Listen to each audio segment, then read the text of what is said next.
বাংলাদেশ জাতীয়তাবাদী দল বিএনপির সংগ্রামী মহাসচিব, তাকে অসংখ্য ধন্যবাদ। আমি মোহাম্মদ রাশেদ খান 2018 সালের কোটা সংস্কার আন্দোলন থেকে আপনাদের সাথেই ছিলাম। কিভাবে রাজপথে সংগ্রাম করেছি আপনারা সবাই জানেন, সাংবাদিক ভাইয়েরা। বিশেষ করে জুলাই গণঅভ্যুত্থানের সময় আমার পাশে বিএনপির স্থায়ী কমিটির সদস্য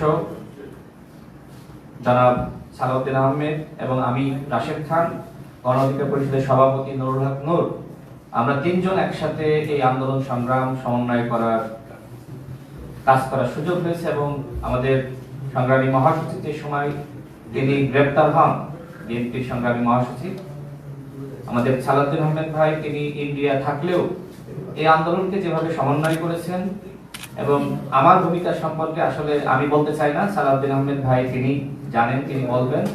আমি এতটুকু বলতে চাই, বাংলাদেশ জাতীয়তাবাদী দল গণমানুষের অধিকার প্রতিষ্ঠায় লড়াই সংগ্রাম করছে এবং শহীদ প্রেসিডেন্ট জিয়াউর রহমান, যাকে আমি নিজের আদর্শ হিসেবে মনে করি, বর্তমানে বিএনপি নেতৃত্ব দিচ্ছে জনাব তারেক রহমান, তিনি আমাকে অত্যন্ত স্নেহ করেন, ভালোবাসেন।